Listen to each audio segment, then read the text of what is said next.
నమస్తే, welcome to YoYo TV. So ప్రస్తుతం మనం మహేశ్వరం నియోజకవర్గంలోనే ఉన్నాం. ఇక్కడ కందుకూరు అనే మండలంలో కూడా ఈరోజు బీఆర్ఎస్ పార్టీ ఆధ్వర్యంలో BRS party working president KTR గారి ఆధ్వర్యంలో కూడా భారీ ఎత్తున అయితే రైతు ధర్నా అయితే జరుగుతూ ఉంది. సో మరి ఇక్కడ స్థానికులు అయితే చాలా మంది రావడం జరిగింది. మనతో పాటు సర్పంచ్ నేర్నూరు గ్రామం సర్పంచ్ రామకృష్ణ గారు అయితే ఉన్నారు. మాట్లాడదాం. అన్న నమస్తే. సో ఈ రోజు భారీ ఎత్తున అయితే ధర్నా చేపడుతున్నారు. ఒక పక్క కాంగ్రెస్ ప్రభుత్వం రైతులకి న్యాయం చేస్తున్నాం, రుణమాఫీ పూర్తి స్థాయిలో అయిపోయిందని చెప్తా ఉంది. సో ఇక్కడ నియోజకవర్గం పరిస్థితి ఎట్లా ఉంది? నమస్తే. నేను ఈరోజు చెప్పదలుచుకుంది ఏంటంటే రైతు రుణమాఫీ జరిగిందని చెప్పి కాంగ్రెస్ ప్రభుత్వం ప్రగడబాలు పలుకుతా ఉంది. ఇప్పుడు నా గ్రామమే తీసుకుంటే నా గ్రామంలో 35%కు మించి మా దగ్గర రైతు రుణమాఫీ జరగలేదు. రైతు రుణమాఫీ జరగకపోగా నానా రకాలుగా కుటుంబ సభ్యులు ఆధార్ కార్డులు ఇవి అవని వాళ్ళు టైంపాస్ చేయడానికి 4 రోజులు వాళ్ళ పబ్బం గడుపుకోవడానికి ప్రతిరోజు అగ్రికల్చర్ ఆఫీస్కి రమ్మని ఈ రకంగా ఆయన చేస్తూ ఉన్నారు. ఎందుకంటే ఆయన పదవిలోకి ఎక్కక ముందు అన్కండిషనల్గా 9వ తారీఖు నాడు అందరికీ ఇది రుణమాఫీ చేస్తా అన్న వ్యక్తి ఈరోజు ఆధార్ కార్డులు ఏం అవసరమో, వాళ్ళ కుటుంబ సభ్యుల వివరాలు ఏం అవసరం, ఇవ్వాల్సిన వాడు ఇవన్నీ ఇవ్వకుండా వాళ్ళని మభ్యపెట్టి ఏదో కొద్ది మందికి ఇచ్చి మీతో అందరినీ రోడ్డు మీద పడేసే ప్రయత్నం ఒక్కటి చేసేవాడు. అందులో ఈయన రైతు బంధు 10,000 నుంచి 15,000 ఇస్తా అని చెప్పి మాట ఇచ్చిన వ్యక్తి ఈ రోజు వరకు దాని ఊసు లేదు, దాని సంగతి లేదు, ఏ రకమైన అది లేకుండా రైతుల నిరాశ నిస్పృహలకు లోన్ చేసి వాళ్ళని రోడ్డు మీద తిప్పుతూ ఉండి వాళ్ళని ఏ రకంగా ప్రభుత్వాన్ని నడుపుతూ ఉండి అర్థం కాని పరిస్థితుల్లో ఈరోజు తెలంగాణ ప్రభుత్వం నడుస్తూ ఉంది. మంత్రులు మాట్లాడే వాటికి, ఈయన మాట్లాడే వాటికి, అధికారులు మాట్లాడే వాటికి ఒక పొంతన అనేది లేకుండా ఉంది. కేవలం ఒక రైతులను కానీ జనాలను కానీ మభ్యపెట్టడానికి చేస్తున్న ప్రయత్నం తప్పించి ప్రస్తుతం పబ్లిక్కి మేలు చేస్తున్న వసతి అయితే ఎక్కడ కనపడట్లేదు. ఈరోజు తెలంగాణ వ్యాప్తంగా అందరికీ అర్థమవుతా ఉంది. వీళ్ళు నోటికి పని చెప్తా ఉన్నారు, అందరూ చెప్తా ఉన్నారు కదా ఈరోజు జరుగుతున్న దాంట్లో ఇలా నోటిని యాసిడ్తో కడగాలని. అది ఒక్కటే మార్గం తప్ప చేసిన దాన్ని మళ్ళీ దొంగ అని అడిచినట్టుగా వాళ్ళే గొప్పలు చెప్పుకుంటూ వాళ్ళే చేసుకుంటా ఉండి ఈ రకంగా చేస్తూ ఉన్నారు. మా దగ్గర 16,000 ఎకరాలు ఫార్మాసిటీ కోసం కేసీఆర్ గారు దాన్ని అలొకేట్ చేసుకొని తీసుకొని పెట్టుకుంటే ఈరోజు వీళ్ళ స్వార్థం కోసం వీళ్ళ అన్నదమ్ముల రియల్ ఎస్టేట్ వ్యాపారం కోసం వీళ్ళు దాని ఇలా 300 ఫీట్ల రోడ్ అని నానా రకాలుగా క్రికెట్ గ్రౌండ్ అని 4th సిటీ అని ఎక్కడ 4th సిటీ డెవలప్ చేస్తాడు, ఏం చేస్తాడు? ₹1 లేని గవర్నమెంట్ దగ్గర ఇంతవరకు లేని పరిస్థితులలో ఖాళీ మభ్యపెట్టి వాళ్ళ రియల్ ఎస్టేట్ బిజినెస్ చేసుకోవడానికి దీన్ని 4th సిటీగా నామకరణం చేసి దీన్ని ఈ రకంగా వాడుకుంటా ఉన్నాడు. ఇంతవరకు పల్లెలలో నేను ఒక సర్పంచ్గా పనిచేసిన 5 సంవత్సరాల నుంచి 5 సంవత్సరాలలో కేసీఆర్ గారు పల్లె ప్రగతి లాంటి కార్యక్రమాలు పెట్టి మేము అవార్డులు కూడా తీసుకోవడం జరిగింది. ఆ రకమైన డెవలప్మెంట్ చేసినాడు అప్పుడు. కానీ ఇప్పుడు ఈ రోజున్న పరిస్థితుల్లో ఈ 9 నెలల కాలంలో ఈ రాష్ట్ర ప్రభుత్వం తరఫుకి ₹1 అంటే ₹1 కూడా ఇంతవరకు గ్రామ పంచాయతీలకి ₹1 ఓన్లీ రుణమాఫీ అనేది ఒకటి. అది ఏంటి 30%, 35% కన్నా ఎక్కువ రుణమాఫీ కానీ అది ఒక్కటే చేసిన ఘనత ఈయనకు ఒక్కరికే దక్కింది తప్ప పూర్తి స్థాయిలో 2 లక్షలు ఏకకాలంలో అయిపోయిందని చెప్పేసి చెప్తా ఉన్నారు. మరి అది ఆయన చెప్పుకోవడానికి టీవీలలో ప్రగడబాలు పలుకోవడానికి తప్ప అది ఎక్కడ ఇప్పుడు ఒక రకంగా నిజంగానే జరిగితే ఈరోజు రైతు ధర్నాలకు ఇంతమంది రైతులు కానీ నాయకులు కానీ ముందుకు వస్తారా? అది వాళ్ళకు కూడా అర్థమవుతుంది. కానీ దీన్ని బైఫర్గేట్ చేస్తూ దీన్ని పక్కదారి పట్టించడానికి హైడ్రా అని చెప్పి రకరకాల ఆలోచనతోటి పబ్లిక్ని దీని మీదకి వెళ్ళి కాన్సన్ట్రేషన్ అంతా రైతు రుణమాఫీ మీదకి వెళ్ళి వీటి మీదకి వెళ్ళి హైడ్రా మీదకి మరలించి రకరకాల ఆలోచనతో ముందుకు వెళ్తూ ఉన్నాడు తప్ప అంతకుమించిన ఏ రకమైన డెవలప్మెంట్ లేదు. గ్రామాలలో మగ్గిపోతున్నాయి. ఒక మ్యాన్హోల్ కవర్ పోతే వేసే పరిస్థితి లేదు ఈరోజు. ఆ రకమైన దయనీయ స్థితిలో గ్రామాలు ఉన్నాయి ఈరోజు. ఆయన తెలుసుకోలేకపోతున్నాడు. ఏదో మీడియా ఉంది, ప్రభుత్వంలో ఉన్నాం కదా అని మినిస్టర్లు వాళ్ళు నోటికి వచ్చినట్టు వాళ్ళ వ్యక్తిగత విషయాలను కూడా మాట్లాడుతూ రకరకాలుగా అదిగా చేస్తూ ఉన్నారు.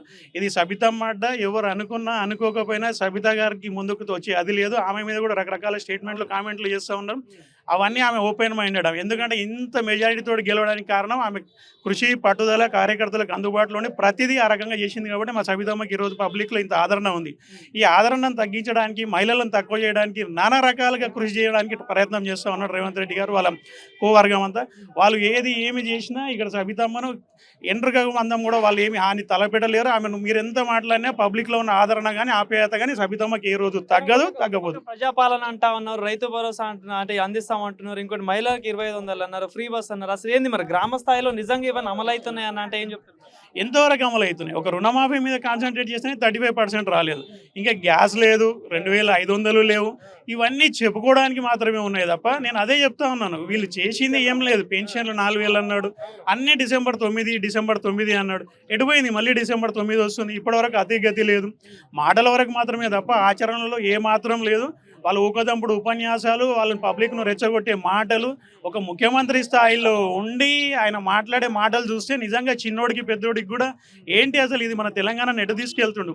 10 సంవత్సరాలు కష్టపడి కేసీఆర్ గారు ఉద్యమం చేసి ఈ రకంగా తీసుకొచ్చి డెవలప్మెంట్కి వస్తే మన హైదరాబాద్కి ఉన్న ఒక చరిస్మా అనేది ఉంటుండే. అంటే హైదరాబాద్లో ఎవరు పెట్టుబడులు పెట్టాలన్నా ఏది పెట్టాలన్నా ఒక రకంగా అందరు ముందుకు వచ్చేవాళ్ళు. కానీ ఈరోజు ఈయన మాటలతోటి, ఈయన చేష్టలతోటి, ఈయన చేస్తున్న ఈ హైడ్రా వసతులతోటి వచ్చే రియల్ ఎస్టేట్ బిజినెస్ కానీ, ప్రతి ఇన్వెస్ట్మెంట్ కానీ, ప్రతి కంపెనీస్ కానీ వెనక్కి పోవడం, ప్రతి ఒక్కరికి ఒక సెక్టర్ అని కాదు, రైతులకు సెక్టర్ అని కాదు, ప్రైవేట్ సెక్టర్లో కానీ, ఉద్యోగస్తులకు కానీ ప్రతి ఒక్క సెక్టర్ కూడా ఈరోజు బాధపడుతున్న సందర్భం వచ్చింది. వాళ్ళంతలో వాళ్ళే ఫీల్ అవుతూ ఉన్నారు. ఎందుకు ఏరుకోరు తెచ్చుకున్నామా ఈ ప్రభుత్వాన్ని, మనమే ఈరోజు ఖరాబ్ చేసుకుంటున్నాం అనేది విషయం వాళ్ళకు కూడా అర్థమైపోయింది. అతి తొందరలో భవిష్యత్తులో స్థానిక ఎన్నికలు కానీ ఇంకే ఎన్నికలు వచ్చినా వాళ్ళకు తగిన బుద్ధి చెప్పడానికి పబ్లిక్ సిద్ధంగా ఉన్నారు. అప్పటి వరకు రకరకాల ప్రయత్నాలు చేస్తూ ఉన్నాడు. కనీసం ఆ స్థానిక సంస్థలలో సాధించాలని. ఇక అది మర్చిపోవాల్సిన విషయమే. స్థానిక సంస్థలలో ఖచ్చితంగా అవునన్నా కాదన్నా కేటీఆర్ గారి ఆధ్వర్యంలో, కేసీఆర్ గారి ఆధ్వర్యంలో, సవితమ్మ ఆధ్వర్యంలో ఖచ్చితంగా ముందుకెళ్తాం. ఆ విధంగానే పోరాడతాం. ఖచ్చితంగా మళ్ళీ పార్టీకి పునరుజ్జీవం వచ్చేంత వరకు కార్యకర్తలు ఎవరు తలదించేది లేదు, పక్కకు తప్పుకునే లేదు. ఆ రకంగా కష్టపడి ముందుకెళ్తాం. కూడా కాంగ్రెస్ పార్టీ వైపే ఉన్నారు ప్రజలంతా అని చెప్పేసి ఒక పక్క కాంగ్రెస్ పార్టీ నాయకులు చెప్తా ఉన్నారు. మరి ఎంతవరకు వాస్తవం? నిజంగానే ఒకవేళ అలా అనుకుంటే, మీరు కాంగ్రెస్ వైపే ఉన్నారని అనుకుంటే స్థానిక సంస్థల ఎలక్షన్లకు పోండి. దానివల్ల మీకు తెలుస్తుంది మీకు ముందుందా వెనకాల ఉన్నారా, మీరు ఎక్కడున్నారా అనేది మీకే తెలుస్తుంది. మీకు ఆ ధైర్యం లేకనే కదా ఈరోజు స్థానిక సంస్థల ఎలక్షన్లు పెట్టలేకపోతున్నారు. ఒకవేళ స్థానిక సంస్థల ఎలక్షన్లు పెట్టినుంటే మీకు గ్రామ స్థాయిలలో మీరు చేసిన అభివృద్ధి ఏంది, మీరు చేసిన పథకాలు, 6 గ్యారెంటీలు ఎంతవరకు అమలైనవి అనేది మీకు రిజల్ట్ అల్టిమేట్గా పబ్లిక్ ఇస్తారు. ఫైనల్గా మీరు ఎంత మొత్తుకున్నా, మీ దగ్గర గవర్నమెంట్ ఉందని చెప్పి, మీడియా ఉందని చెప్పి రకరకాలుగా మీరు మాట్లాడినా, ఈరోజు స్థానికంగా ఊర్లలోకి వెళ్ళి గ్రామాలలోకి నిలబడ్డప్పుడు ఆడ గెలుపు దాంతో మీకు నిదర్శనం ఏందనేది తెలుస్తుంది.